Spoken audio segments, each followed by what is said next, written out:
رَبَّنَا هَبْ لَنَا مِنْ أَزْوَاجِنَا وَذُرِّيَّاتِنَا قُرَّةَ أَعْيُنٍ وَاجْعَلْنَا لِلْمُتَّقِينَ إِمَامًا. Our Master, our Lord, gift us, grant us. You know, in Quran we find atina, give us. A'tina, to give a grand gift. Gift us an unexpected gift, a beautiful gift. Hablana, this is the gift you're asking Allah to give you. And lana is muqaddam, this prepositional phrase is brought earlier, especially for us. We're asking for a special favor to Allah. And what is this favor that we're asking God? Allah Azza wa Jalla. Grant us from our spouses, and not just our children, which is awlad, dhurriyatina. You know, wa dhurriyatina, future generations of us. In other words, you're not even asking for your immediate children, but your lineage, for generations to come. Grant us from all of them coolness of eyes. Make our eyes cool by means of our spouses and by means of our children. All of us have to appreciate the power of this dua because of the crisis of the world today. The world's fundamental institution of family is under attack. Most of the people here, even Muslims, are not immune from this problem. In many of our homes, the storm that I said, when you find coolness of the eyes, you find refuge from the storm is not outside the house, the storm is inside the house. And you have to get away from home to get away from the yelling and the screaming and the name calling and the insults and the depression and the sadness and the friction between husband and wife and parent and children. Our homes are broken. Brother is not talking to brother. Parents are not talking to children. This is a crisis inside the home.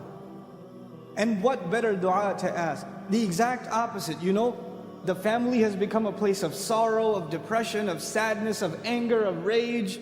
People feel like they want to escape it. And here Allah tells us to ask so perfectly, so eloquently, that the home should become the place of refuge. It's like the outside world is a storm, and you suffer on the outside, and your refuge, your safe haven, is those doors in your home, is your spouse, is your children. When you see them, your worries disappear. But for most of us, when you see them, your worries begin. And so we ask Allah, give us from our spouses and our children coolness of eyes.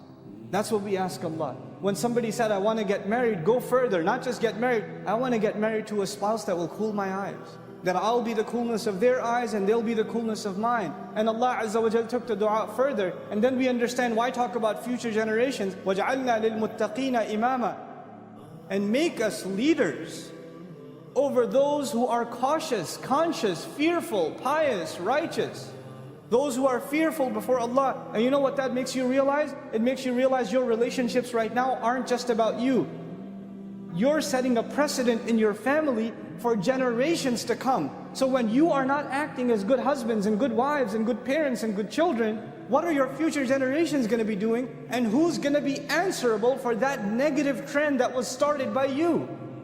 Who's going to be answerable for that? So it's an intelligent dua that we should find coolness of the eyes not only in our immediate family, but the future generation should be people that are righteous too. Because when we're raised on Judgment Day, we are imam over the entire family, whether they were messed up or not. We better ask for the kinds of people, if they're underneath us, not those who are dragging us down on Judgment Day, but those who are elevating us. And we beg Allah that He give all of us those kinds of families. So I beg all of you sincerely that we all make this sincere dua to Allah. رَبَّنَا هَبْ لَنَا مِنْ أَزْوَاجِنَا وَذُرِّيَّاتِنَا قُرَّةَ أَعْيُنٍ وَاجْعَلْنَا لِلْمُتَّقِينَ إِمَامًا. I sincerely pray that Allah Azza wa Jal gives all of us and makes from our spouses and our children those that are the coolness of our eyes, and that He makes us imam, a leader over those that are pious and righteous. May Allah forgive all of our shortcomings, accept all of our dua, and make the means of our forgiveness easy upon us.